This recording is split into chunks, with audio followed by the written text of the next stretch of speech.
చేశారు. Legendary actress Radhika గారు ఉన్నారు ఈ సినిమాలో. నాకు ఇప్పటికీ నవ్వింది మల్లె చెండు సాంగ్లో ఆవిడ స్మైల్ కానీ ఆ డ్యాన్స్ కానీ ఎప్పటికీ మర్చిపోలేని, ఇప్పటికీ అదే హైపర్ యాక్టివ్తో ఉంటారు ఆవిడ. కాబట్టి ఆవిడకి థ్యాంక్ యూ సో మచ్ అండి. అలాగే ఒకప్పుడు ఇద్దరు వ్యక్తులు ఇళ్ళ దగ్గర కార్లు అదే పనిగా ఆగుండేవి. అది ఒకటి రామారావు గారి ఇంటి దగ్గర, అలాగే ఒక జనరేషన్లో కోదండరామిరెడ్డి గారి ఇంటి దగ్గర కార్లు అలాగే ఆగేవి. ఎందుకంటే ఆయనేమో చూడడం కోసం, ఈయన డేట్ల కోసం. అంత సక్సెస్ఫుల్ డైరెక్టర్ కోదండరామిరెడ్డి గారి పెద్ద అబ్బాయి కూడా ఇక్కడ ఉన్నారు, సునీల్ గారు. ఈ సినిమాలో వన్ ఆఫ్ ద రోల్ చేశారు.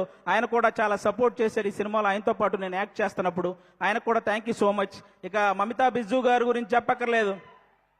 తమిళనాడు సీఎం గారితో యాక్ట్ చేశారు. ఆవిడతో కలిసి నేను యాక్ట్ చేశాను. ఇంకా అంతకుమించి ఇంకా మనందరం ఈరోజు ఇంతమంది ఇక్కడికి వచ్చారంటే దానికి మెయిన్ రీజన్ సూర్య గారు. సార్, గజనీ సినిమాలో మీరు మర్చిపోతారు, కానీ ఆ సినిమా చూసినప్పటి నుంచి మిమ్మల్ని మేము మర్చిపోలేదు సార్. అంటే తెలుగు సినిమా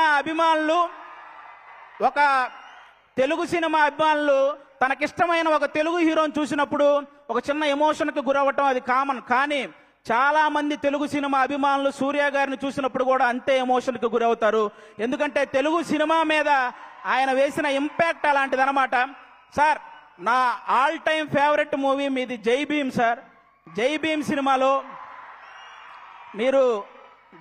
సినిమాలో పేపర్ చదువుతూ, కాలు మీద కాలేసుకొని కూర్చొని పేపర్ చదువుతుంటే పక్కన ఒక చిన్న పాప కూడా ఆ పేపర్ తీసుకుంటే మీరు జస్ట్ అలా హెడ్ నాడ్ చేసి ఆ పేపర్ కూడా కాలు మీద కాలేసుకొని కూర్చోమంటారు.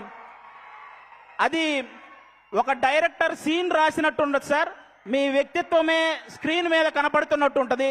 అది ఆ విషయంలో అందుకే అలాంటి వ్యక్తి కాబట్టి ఈరోజు ఎంతో మంది పేద విద్యార్థుల్ని ఇంజనీర్లుగా, డాక్టర్లుగా తీర్చిదిద్దారు మన సూర్య గారు.